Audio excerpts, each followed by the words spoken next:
أعوذ بالله من الشيطان الرجيم. بسم الله الرحمن الرحيم. تبارك الذي بيده الملك وهو على كل شيء قدير. الذي خلق الموت والحياة ليبلوكم أيكم أحسن عملا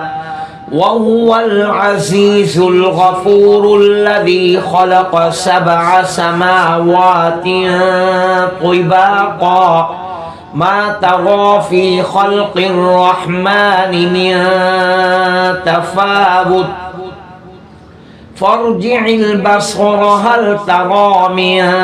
فطور ثم ارجع البصر كرتين ينقلب إليك البصر خاسئا وهو حسير. ولقد زينا السماء الدنيا بمصابيح وجعلناها رجوما للشياطين وأعتدنا لهم عذاب السعير. وللذين كفروا بربهم عذاب جهنم وبئس المصير. إذا ألقوا فيها سمعوا لها شهيقا وهي تفور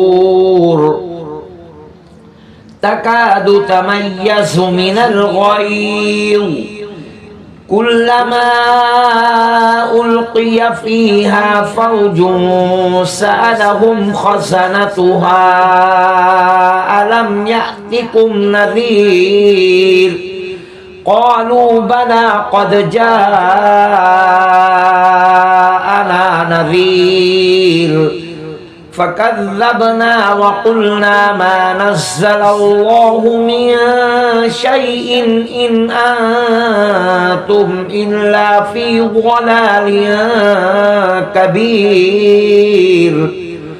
وقالوا لو كنا نسمع أو نعقل ما كنا في أصحاب السعير فاعترفوا بذنبهم فسحقا لأصحاب السعير. إن الذين يخشون ربهم بالغيب لهم مغفرة وأجر كبير. وأسروا قولكم أو اجهروا به إنه عليم بذات الصدور. ألا يعلم من خلق وهو اللطيف الخبير. هو الذي جعل لكم الأرض ذلولا فامشوا في مناكبها وكلوا من رزقه وإليه النشور. أأمنتم من في السماء أن يخسف بكم الأرض فإذا هي تمور أم أمنتم من في السماء أن يرسل عليكم حاصبا فستعلمون كيف نذير. ولقد كذب الذين من قبلهم فكيف كان نكير. أولم يروا إلى الطير فوقهم صافات ويقبضن ما يمسكهن إلا الرحمن إنه بكل شيء بصير. أمن هذا الذي هو جند لكم ينصركم من دون الرحمن إن الكافرون إلا في غرور. أمن هذا الذي يرزقكم إن أمسك رزقه بل لجوا في عتو ونفور أفمن يمشي مكبا على وجهه أهدى أمن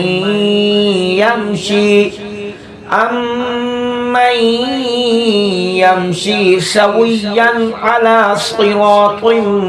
مستقيم قل هو الذي أنشأكم وجعل لكم السمع والأبصار والأفئدة قليلا ما تشكرون قل هو الذي ذرأكم في الأرض وإليه تحشرون ويقولون متى هذا الوعد إن كنتم صادقين قل إنما العلم عند الله وإنما أنا نذير مبين فلما رأوه زلفة سيئت وجوه الذين كفروا وقيل هذا الذي كنتم به تدعون قل أرأيتم إن أهلكني الله ومن معي أو رحمنا فمن يجير الكافرين من عذاب أليم قل هو الرحمن آمنا به وعليه توكلنا فستعلمون من هو في ضلال مبين قل أرأيتم إن أصبح ماؤكم غورا فمن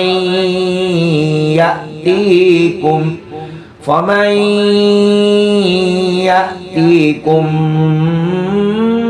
بماء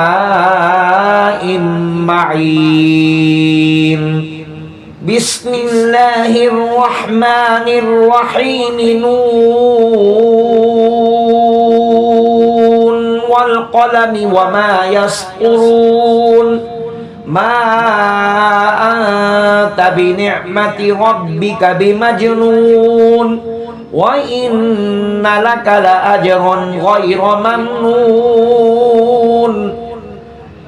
وإنك لعلى خلق عظيم فستبصر ويبصرون بأيكم المفتون إن ربك هو أعلم بمن ضل عن سبيله وهو أعلم بالمهتدين فلا تطع المكذبين ودوا لو تدهن فيدهنون ولا تطع كل حلاف مهين هماز مشاء بنميم مناع للخير معتد أثيم عتل بعد ذلك زنيم كان ذا مال وبنين إذا تتلى عليه آياتنا قال أساطير الأولين سنسمه على الخرطوم إنا بلوناهم كما بلونا أصحاب الجنة إذ أقسموا ليصرمنها مصبحين ولا يستثنون فطاف عليها طائف من ربك وهم نائمون فأصبحت كالصريم فتنادوا مصبحين أن اغدوا على حرثكم إن كنتم صارمين فانطلقوا وهم يتخافتون ألا يدخلنها اليوم عليكم مسكين وغدوا على حرد قادرين فلما رأوها قالوا إنا لضالون بل نحن محرومون قال أوسطهم ألم أقل لكم لولا تسبحون قالوا سبحان ربنا إنا كنا ظالمين فأقبل بعضهم على بعض يتلاومون قالوا يا ويلنا إنا كنا طاغين عسى ربنا أن يبدلنا خيرا منها إنا إلى ربنا راغبون كذلك العذاب ولعذاب الآخرة أكبر لو كانوا يعلمون إن للمتقين عند ربهم جنات النعيم أفنجعل المسلمين كالمجرمين ما لكم كيف تحكمون أم لكم كتاب فيه تدرسون إن لكم فيه لما تخيرون أم لكم أيمان علينا بالغة إلى يوم القيامة إن لكم لما تحكمون سلهم أيهم بذلك زعيم أم لهم شركاء فليأتوا بشركائهم إن كانوا صادقين يوم يكشف عن ساق ويدعون إلى السجود فلا يستطيعون خاشعة أبصارهم ترهقهم ذلة وقد كانوا يدعون إلى السجود وهم سالمون فذرني ومن يكذب بهذا الحديث سنستدرجهم من حيث لا يعلمون وأملي لهم إن كيدي متين أم تسألهم أجرا فهم من مغرم مثقلون أم عندهم الغيب فهم يكتبون فاصبر لحكم ربك ولا تكن كصاحب الحوت إذ نادى وهو مكظوم لولا أن تداركه نعمة من ربه لنبذ بالعراء وهو مذموم فاجتباه ربه فجعله من الصالحين وإن يكاد الذين كفروا ليزلقونك بأبصارهم لما سمعوا الذكر ويقولون إنه لمجنون وما هو إلا ذكر للعالمين بسم الله الرحمن الرحيم الحاقة ما الحاقة وما أدراك ما الحاقة كذبت ثمود وعاد بالقارعة فأما ثمود فأهلكوا بالطاغية وأما عاد فأهلكوا بريح صرصر عاتية سخرها عليهم 7 ليال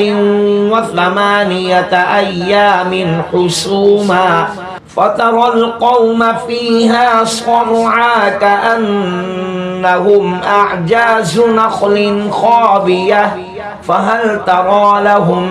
من باقية وجاء فرعون ومن قبله والمؤتفكات بالخاطئة فعصوا رسول ربهم فأخذهم أخذة رابية إنا لما طغى الماء حملناكم في الجارية لنجعلها لكم تذكرة وتعيها أذن واعية فإذا نفخ في الصور نفخة واحدة وحملت الأرض والجبال فدكتا دكة واحدة فيومئذ وقعت الواقعة وانشقت السماء فهي يومئذ واهية والملك على أرجائها ويحمل عرش ربك فوقهم يومئذ ثمانية يومئذ تعرضون لا تخفى منكم خافية فأما من أوتي كتابه بيمينه فيقول هاؤم اقرءوا كتابيه إني ظننت أني ملاق حسابيه فهو في عيشة راضية في جنة عالية قطوفها دانية كلوا واشربوا هنيئا بما أسلفتم في الأيام الخالية وأما من أوتي كتابه بشماله فيقول يا ليتني لم أوت كتابيه ولم أدر ما حسابيه يا ليتها كانت القاضية ما أغنى عني ماليه هلك عني سلطانيه خذوه فغلوه ثم الجحيم صلوه ثم في سلسلة ذرعها 70 ذراعا فاسلكوه إنه كان لا يؤمن بالله العظيم ولا يحض على طعام المسكين فليس له اليوم هاهنا حميم ولا طعام إلا من غسلين لا يأكله إلا الخاطئون فلا أقسم بما تبصرون وما لا تبصرون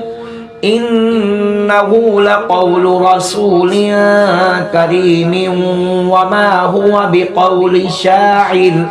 قليلا ما تؤمنون ولا بقول كاهن قليلا ما تذكرون تنزيل من رب العالمين ولو تقول علينا بعض الأقاويل لأخذنا منه باليمين ثم لقطعنا منه الوتين فما منكم من أحد عنه حاجزين وإنه لتذكرة للمتقين وإنا لنعلم أن منكم مكذبين وإنه لحسرة على الكافرين وإنه لحق اليقين فسبح باسم ربك العظيم صدق الله العظيم.